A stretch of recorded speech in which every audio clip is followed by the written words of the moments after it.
Berjumpa lagi dengan admin di channel Cahya Wayang, channel yang membahas sekaligus mengulas tentang kisah dan tokoh pewayangan.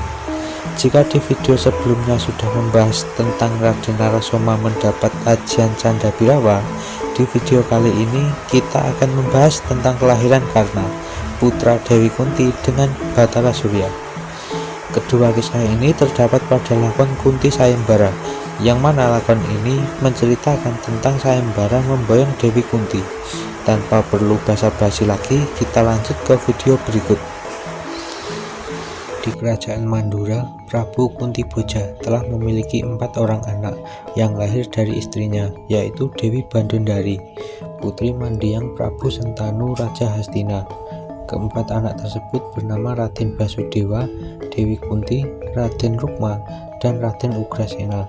Sang pangeran mahkota Raden Basudewa telah memiliki seorang istri bernama Dewi Mahira, tetapi belum dikaruniai putra. Sedangkan Dewi Kunti saat ini telah beranjak dewasa dan ia dilamar oleh banyak raja serta pangeran dari berbagai negeri. Prabu Kuntiboja memutuskan untuk mengadakan sayembara pilih, yaitu biarlah Dewi Kunti sendiri yang menentukan pilihan dengan cara mengalungkan untaian bunga ke leher si pelamar yang ia kehendaki. Akan tetapi, sudah 4 bulan lamanya Dewi Kunti mengurung diri di dalam keputren dan tidak pernah menghadap ayah atau ibunya. Prabu Kuntiboja merasa curiga, jangan-jangan terjadi hal buruk kepada putrinya itu. Maka ia pun mengutus Raden Basudewa untuk menengok dan memastikan keadaan Dewi Kunti di dalam keputren.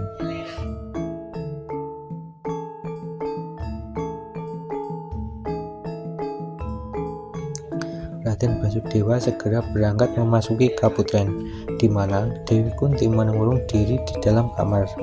Raden Basudewa meminta izin masuk ke kamar, tetapi ditolak oleh Dewi Kunti dengan alasan dirinya sedang menjalani tapa ngebleng atas perintah gurunya yang bernama Resi Druwasa. Raden Basudewa semakin curiga, ia pun mendobrak pintu kamar keputren.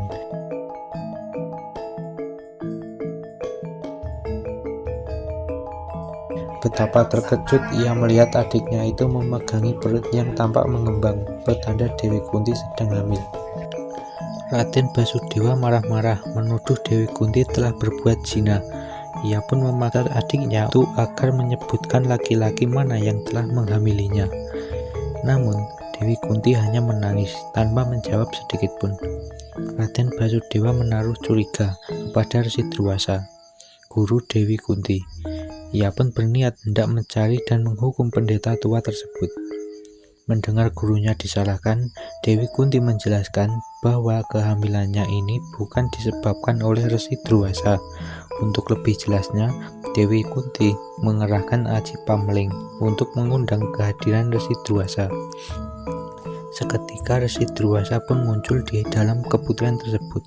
Resi Druwasa ini tidak lain adalah putra Resi Dwapara, keponakan Resi Manumayasa. Meskipun usianya sudah sangat tua, tetapi karena ilmunya tinggi, ia masih mampu berkelana menjelajahi banyak negeri. Kini ia singgah di kerajaan Mandura dan menjadi guru bagi Dewi Kunti. Resi Druwasa mengaku telah mengajarkan Aji Kunta Kasing Rasa Cipta Tunggal Tanpa Lawan kepada Dewi Kunti. Kegunaan ajian ini adalah untuk memanggil dewa supaya memberikan pertolongan.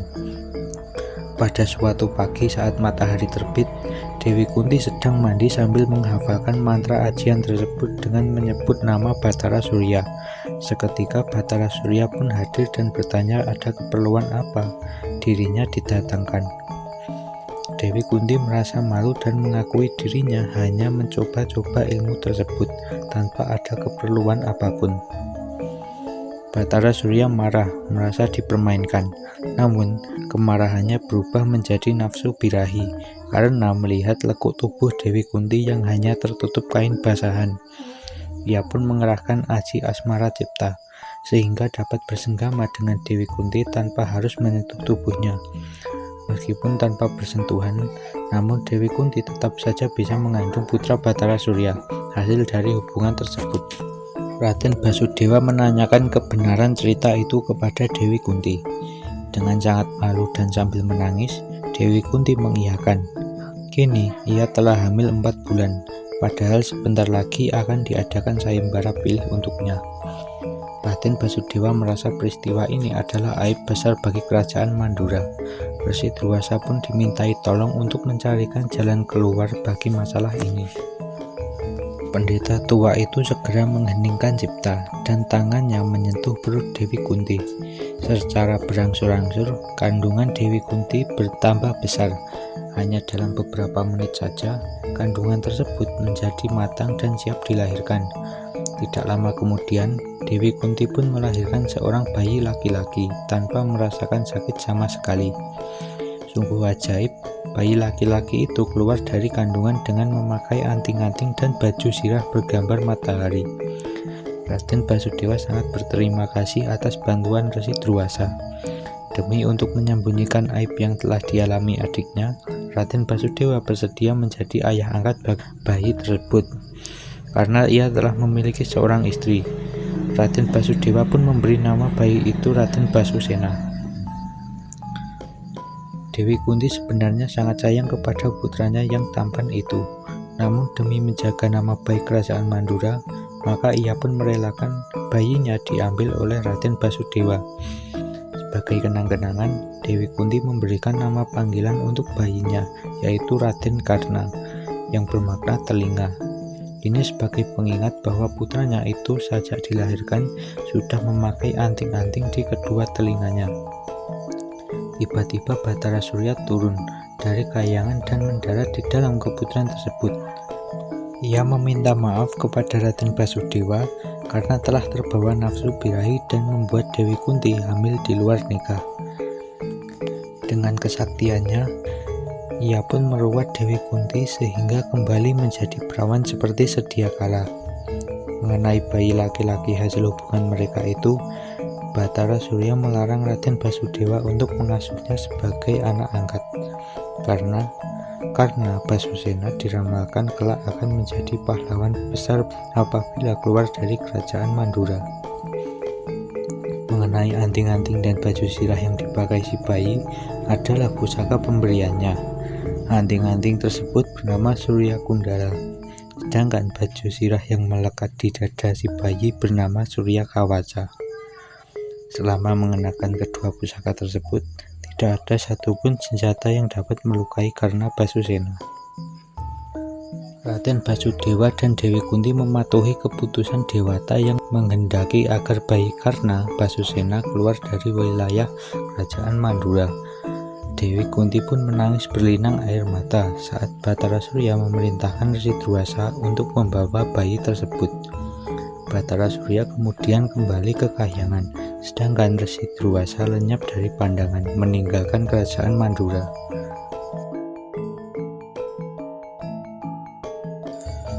Tersebutlah seorang kusir kereta bernama Kiai Adirata yang mengabdi di kerajaan Hastina. Ia tinggal di desa Petopraloyo bersama istrinya yang bernama Nyai Rada, putri Resi Radi.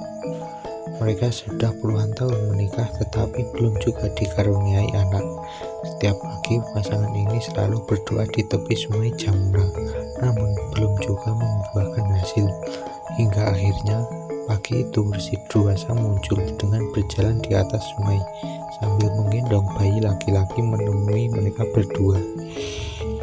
Resi Druwasa menyerahkan bayi laki-laki itu kepada Kiai Adirata dan Nyai Rada serta menjelaskan bahwa bayi tersebut adalah putra Bathara Surya sebagai jawaban atas doa mereka setiap pagi. Kiai Adirata dan Nyai Rada sangat bahagia dan merasa mendapatkan kehormatan luar biasa karena dipercaya untuk mengasuh putra seorang dewa. Setelah dirasa cukup, Resi Druwasa pun lenyap dari pandangan. Kiai Adirata dan Nyai Rada sangat bersyukur karena Dewata telah mengabulkan doa mereka. Mereka pun berjanji bahkan selalu menyayangi bayi tersebut seperti anak kandung sendiri. Sungguh ajaib, tiba-tiba payudara Nyai Rada dapat mengeluarkan air susu yang langsung digunakan untuk menyusui bayi tampan itu. Karena bayi laki-laki ini adalah putra Bathara Surya, maka Kyai Adhirata pun memberinya nama Surya Putra atau Suryat Maja. Namun untuk sehari-harinya, bayi tersebut cukup dipanggil Radia saja, supaya tidak terlalu mencolok. Nyai Rada setuju. Mereka berdua lalu pulang ke rumah dengan perasaan bahagia. Hari itu Prabu Kuntiboja di kerajaan Mandura mengadakan sayembara pilih untuk Dewi Kunti. Sang putri berdiri di atas panggung sambil memegang kalung untayan bunga, di mana satu persatu pelamar mendatanginya. Apabila Dewi Kunti diam saja, maka pelamar tersebut harus mundur dan digantikan pelamar lain untuk maju ke depan. Dewi Kunti sendiri berpikirannya sedang melayang membayangkan putranya, yaitu Karna Basusena, yang kini entah ada di mana. Ia berdoa semoga bisa mendapatkan suami yang berasal dari negeri yang sama dengan tempat di mana putranya itu berada. Satu persatu pelamar maju dan didiamkan olehnya, hingga akhirnya jumlah pelamar yang tersisa tinggal satu orang, yaitu Raden Narasoma. Hal ini ternyata mengundang kemarahan para pelamar lainnya yang merasa disepelekan. Raden Narasoma justru merasa mendapatkan kesempatan untuk mencoba ilmu barunya. Ia pun menantang semua raja dan pangeran untuk merebut Dewi Kunti dari tangannya. Para pelamar itu maju menyerang. Raden Narasoma lalu mengerahkan Aji Canda Birawa. Dari ujung jarinya keluar sesosok raksasa bertubuh kerdil tapi ganas menyeramkan. Raksasa itu mengamuk menghadapi para penyerang. Para raja dan pangeran pun menusukkan senjata mereka mengenai raksasa itu. Sungguh ajaib, percikan darah si raksasa berubah menjadi sejumlah raksasa baru. Demikianlah seterusnya. Setiap si raksasa mengeluarkan darah, maka darahnya akan langsung berubah menjadi raksasa baru. Para raksasa yang kini jumlahnya menjadi lebih banyak dari para raja dan pangeran pun menerjang dan menggigit dengan ganas, membuat para raja dan pangeran itu banyak yang terluka dan melarikan diri. Pada saat itulah Raden Pandu dan para Punokawan datang ke kerajaan Mandura karena diutus Prabu Kresnadwipayana untuk mengikuti sayembara. Mereka terkejut melihat acara sayembara pilih telah berubah menjadi ajang pertempuran. Raden Narasoma pun menantang Raden Pandu, jika ingin mengikuti sayembara, maka harus dapat merebut Dewi Kunti secara kesatria. Raden Pandu menolak dan merelakan Raden Narasoma sebagai pemenang. Ia memutuskan untuk pulang ke Hastina saja. Raden Narasoma merasa disepelekan dan ia pun memerintahkan para raksasa Canda Birawa untuk menyerang Raden Pandu.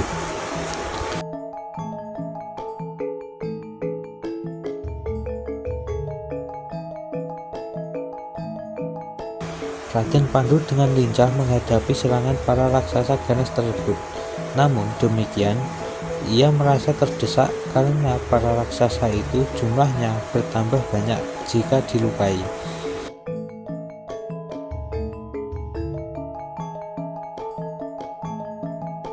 Melihat itu, Kiai Semar memberikan nasihat supaya Raden Pandu meletakkan senjata dan mengheningkan cipta.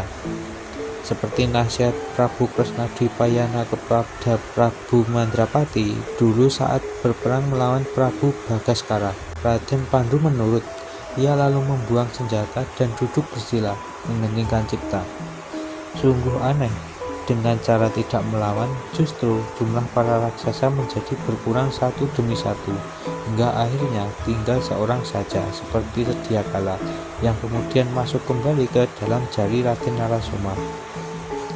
Secepat kilat, Raden Pandu melesat dan menangkap tubuh Raden Narasoma, lalu mengerahkan Aji Pangrupak Jagat dan membenamkan tubuh lawannya itu di dalam tanah hingga sebatas dada. Raden Narasoma mengaku kalah dan menyadari kesalahannya telah berbuat sombong, merasa dirinya paling hebat. Raden Pandu lalu mengangkat tubuhnya kembali ke permukaan. Raden Narasoma pun menyerahkan Dewi Kunti kepada Raden Pandu, karena sejak awal dia tahu kalau sang putri memilihnya karena terpaksa, bukan tulus dari hati. Lagi pula, Raden Narasoma telah memiliki istri bernama Dewi Setiawati dan tidak ingin menduakannya. Ia datang ke Mandura bukan untuk melamar Dewi Kunti, tetapi hanya untuk mencoba keampuhan Aji Candabirawa saja. Dewi Kunti mendapatkan firasat apabila ia menikah dengan Raden Pandu, maka ia akan menjadi sarana baginya untuk bisa bertemu Karna Basusena.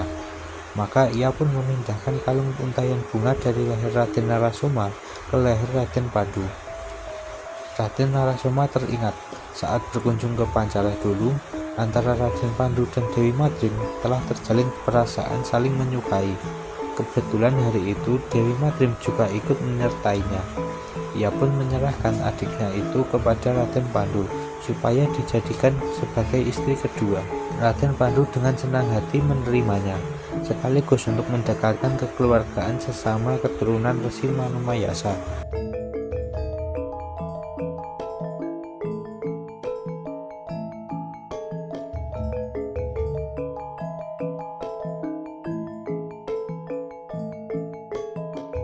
Tiba-tiba datang Aryatu Hayata dari kerajaan Mandraka yang ditugasi Prabu Mandrapati untuk menjemput pulang Raden Narasoma.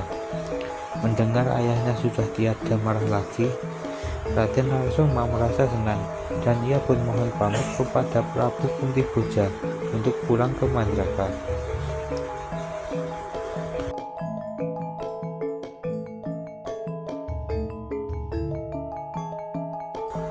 Sementara itu, Prabu Swala, Raja Gandhara Desa telah meninggal dunia. Tahta kerajaan pun diwarisi putra sulungnya yang bergelar Prabu Gandhara. Hari itu, Prabu Gandhara berangkat ke kerajaan Mandura untuk mengikuti sayembara pilih bersama adik-adiknya, yaitu Dewi Gendari, Raden Suman, Raden Anggajaksa, dan Raden Sarabasanta. Oh iya, di video sebelumnya kita telah membahas secara sekilas tentang kisah pertarungan antara Raden Pandu dengan Prabu Gandhara. Namun, di video kali ini kita akan sedikit mengulang cerita tersebut secara lebih detail. Kita kembali lagi ke cerita awal. Dalam perjalanan tersebut, rombongan Prabu Gandhara bertemu Raden Pandu yang sedang menuju kerajaan Hastina bersama Dewi Kunti dan Dewi Madrim. Menyadari dirinya telah terlambat, Prabu Gandhara pun berniat pulang ke Gandhara Desa. Namun Raden Suman menghasutnya supaya merebut Dewi Kunti dari tangan Raden Pandu. Prabu Gandhara termakan hasutan adiknya dan ia pun menantang Raden Pandu bertarung. Jika dirinya yang menang, maka Dewi Kunti akan diminta untuk diboyong ke Gandhara Desa. Sebaliknya, jika Raden Pandu yang menang, maka Prabu Gandhara akan menyerahkan adiknya yang bernama Dewi Gendari untuk diboyong ke kerajaan Hastina. Raden Pandu pun menerima tantangan tersebut. Pertarungan dimulai hanya dalam beberapa serangan. Pertarungan pun dimulai. Hanya dalam beberapa serangan, Raden Pandu berhasil menewaskan Prabu Gandhara.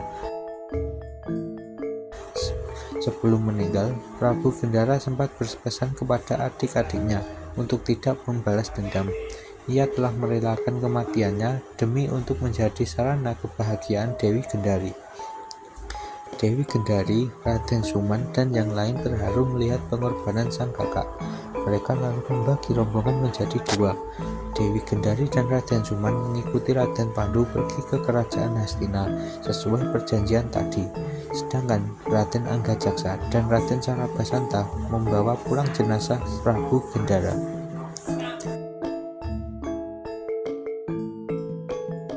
Prabu Kresna Dwipayana, Resi Warabhisma, dan segenap keluarga besar kerajaan Hastina menyambut kedatangan Raden Pandu yang berhasil memboyong 3 orang putri sekaligus.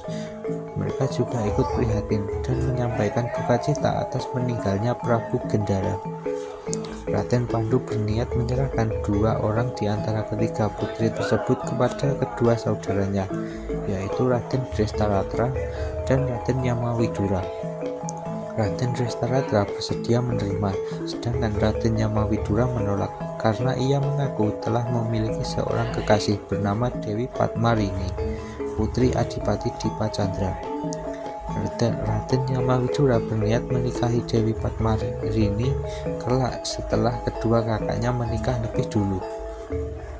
Raden Pandu pun mempersilahkan Raden Drestaratra yang lebih tua agar mengambil dua orang putri sekaligus. Namun Raden Drestaratra bersedia mengambil satu saja karena Raden Pandu yang telah bekerja keras memenangkan mereka, sehingga adiknya itu dianggap yang lebih pantas mendapatkan dua orang istri.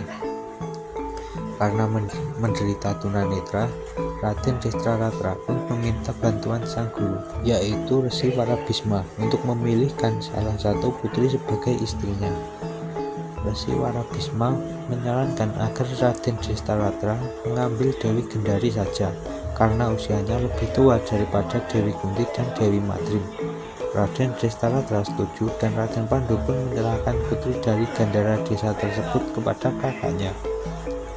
Adapun versi lain yang menceritakan alasan Raden Drestaratra memilih Dewi Gendari adalah karena ia pilihannya sendiri, karena ia melihat masa depan akan memiliki 100 putra jika menikah dengan Dewi Gendari.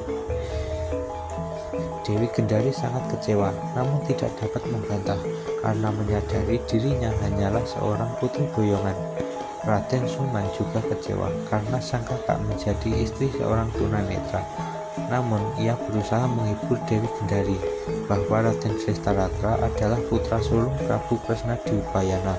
Kelak jika Prabu Kresna Dwipayana mengundurkan diri dan kembali menjadi Resi Abhyasa, maka tahta kerajaan Hastina akan dipegang oleh Raden Drestaratra sebagai raja yang baru. Itu artinya Dewi Gendari akan menjabat sebagai permaisuri kerajaan. Dewi Gendari merasa sedikit terhibur. Ia berharap ucapan adiknya itu dapat menjadi kenyataan. Setelah dirasa cukup, Raden Suman pun memohon pamit kembali ke kerajaan Gandhara desa untuk menerima warisan tahta dari sang kakak sulung yang telah meninggal, Prabu Gendara. Ia berjanji meskipun sudah menjadi raja di sana akan tetap sering-sering mengunjungi Dewi Gendari di kerajaan Hastina. Mungkin sekian kisah tentang kelahiran Karna. Jika ada kritik dan saran bisa kalian tulis di kolom komentar.